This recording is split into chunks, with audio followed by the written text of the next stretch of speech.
Jolt! It's almost Halloween!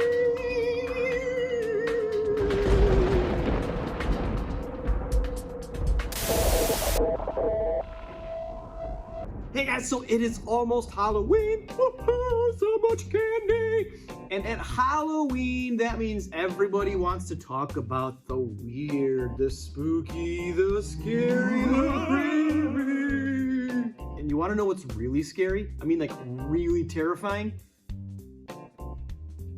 How much attention Taylor Swift is getting from football fans. It's terrifying. It's scary. It needs to stop. It needs to stop. All right, maybe that's not actually scary. Nah, definitely is. But at Halloween, everybody wants to talk about the weird, the creepy, the strange, the unexplainable, the unseen realm. We want to talk about all the weird stuff. The sometimes scary things and sometimes the evil spirits. So today we're gonna do that here at Jolt, on JoltTV. We're gonna talk about some weird, creepy, weird stuff, scary stuff. Because did you guys know that there's weird, unexplainable stuff throughout the whole Bible? Like there's a whole spiritual world that exists that we can't see and we don't talk about that often, but it's real, it exists, and it's all throughout the Bible. Today we're gonna hang out in Matthew chapter 8. Listen to verse 16. Listen to what Jesus is doing. That evening, many demon-possessed people were brought to Jesus. He cast out the evil spirits with a simple command, and he healed all the sick. I love how this verse is just so nonchalant. Like, yeah, they just brought a whole bunch of demon-possessed people. Who knows a whole bunch of demon-possessed people? They did, and we just brought them to Jesus. We wanted to see what would happen. And with a simple command, Jesus, poof, cast them all out, like punched them all in the face. Said, leave, evil spirits, just like that. Bam, this is so like, yeah, no big deal. Just a thing that happened. So Jesus casts out all these evil spirits. He's like, yeah, you're bad, go away. Bing, bing, bing, bing, bing, bing, bing. And they all obey him, they all listen because Jesus wins. And then right after that, Jesus gets in a boat with his disciples to go across this really big lake to go to another town on the other side of the lake. And some weirdness happens. We pick up the story in verse 24. Listen to this. Suddenly, a fierce storm struck the lake with waves breaking into the boat, but Jesus was sleeping. First of all, I love that Jesus was taking a nap. Like all this is going on, they're on this boat going across the lake, this storm comes, there's waves, the boat's rocking, the waves are going inside the boat, they're all getting wet, and Jesus is taking a nap. Second of all, remember that a lot of these disciples grew up as fishermen. They were very used to being on boats, being on the water. This was how they grew up.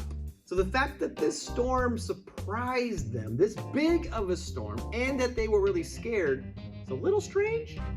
Yeah, it's a little strange.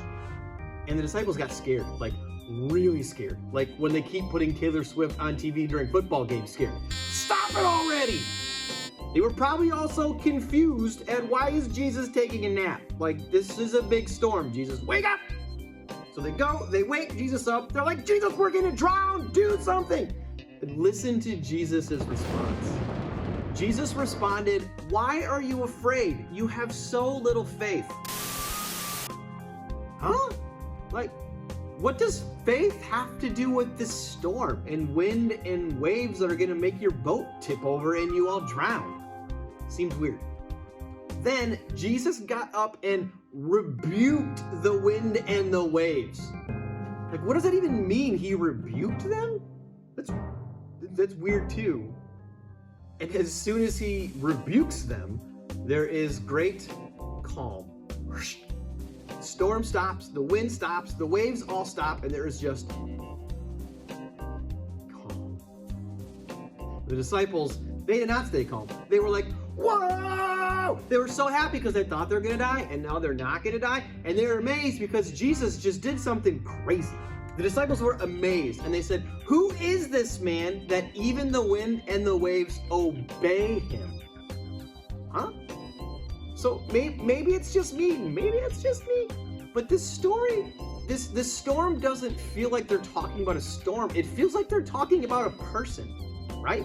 Like you can't rebuke the weather, you rebuke a person. And the weather can't obey a person. Only another person can obey a person. It's weird. Makes me wonder, was this storm supernatural? Was this storm, like the waves and the wind, somehow supernaturally charged? Was this like the evil spirits that Jesus had just cast out and they were angry and mad and so they came? Or was there another evil spirit that was in charge of this lake somehow? Like,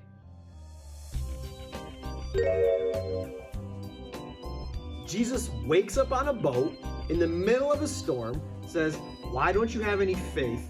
Stop it! Stop it! Stop it! Stop it! Enough!" And then there's just calm. He says, "Stop it! Go away!" And they goes away. The point of, I think, this story, the point today, Jesus is all powerful. Jesus is all powerful. He cast out all those evil spirits with a simple command. He rebuked this storm with a sentence. Jesus is all powerful. This spiritual world, this unseen world, it's real. And it's more powerful than we think it is. It's also nothing like the scary movies make it look like, so don't watch those movies. They're bad for you. Don't do it. It's nothing like that. Anyways, Jesus wins. Jesus is more powerful. Jesus wins. Remember that. The God that we love, that we serve, he wins because Jesus is all powerful.